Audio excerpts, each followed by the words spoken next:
Hello दोस्तों। आज मैं आपको एक राजा और पंडित की कहानी सुनाती हूँ। बहुत समय पहले रामू नाम का एक पंडित एक गांव में रहता था। उसने एक साहूकार के पास 500 रुपये यह सोचकर जमा करा दिए कि जब उसकी बेटी की शादी होगी तो पैसे उनके काम आएंगे।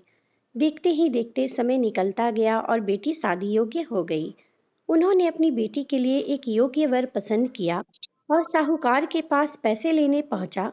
साहूकार ने उन्हें पैसे देने से इनकार करते हुए कहा, मेरे पास आपने कोई पैसे जमा नहीं कराए। आपके पास क्या सबूत है कि आपने मेरे पास पैसे रखे थे? क्या आपके पास कोई लिखित प्रमाण है? साहूकार की ये बातें सुनकर पंडित जी परेशान हो जाते हैं और वे समझ जाते हैं कि साहूकार ने उनके पैसे हड़प लिए हैं। उन्होंने साहूकार की शिकायत राजा से की। पंडित की बात सुनकर राजा ने कहा कि कल नगर के लिए हमारी सवारी निकलेगी। तुम उस समय उस साहूकार की दुकान के सामने जाकर खड़े हो जाना।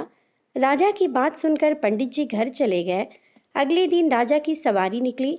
नगर वासियों ने उन्हें फूलों की माला पहनाई एवं आरती उतारी। पंडित जी राजा के कहे अनुसार साहूकार की दुकान के सामने खड़े हो गए। राजा की सवारी साहूकार की दुकान के सामने आई तो राजा ने पंडित जी को देखकर प्रणाम किया और उनसे कहा कि आप यहाँ क्या कर रहे हैं?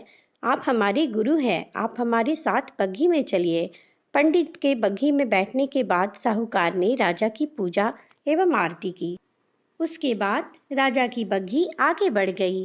पंडित जी को कुछ दूर आगे जाने के बाद राजा ने बग्घी से उतार दिया और बोला कि मैंने अपना काम कर दिया है, अब आगे देखो क्या होता है। पंडित और राजा के संबंध को देखकर साहूकार सोच में पड़ गया और उसे घबराहट होने लगी कि कहीं पंडित उसकी शिकायत राजा से न कर दे। उसने मुनीम से कहकर पंडित को ससम्मान अपने पास बुलाया, उनकी बहुत खातिरदारी की और कहा कि मैंने अपना खाता चेक किया। आपने 10 साल पहले 500 रुपये जमा किए थे, जो 10 साल बाद ब्याज के साथ 1250 रुपये हो गए हैं। और उसने पंडित जी को 1350 रुपये देकर कहा कि 1000 रुपये मेरी तरफ से बिटिया के लिए आशीर्वाद। इस तरह साहूकार को उसके पैसे मिल गए। इस कहानी से हमें यही सीख मिलती है कि यदि कोई किसी को परेशान कर रहा है तो उसके सामने गिड़गिड़ाने की बजाय ऐसे व्यक्ति से मदद मांगे जो इस समस्या से उसे निकाल सकता है। धन्यवाद। तो फ्रेंड्स, कैसी लगी आपको मेरी ये कहानी?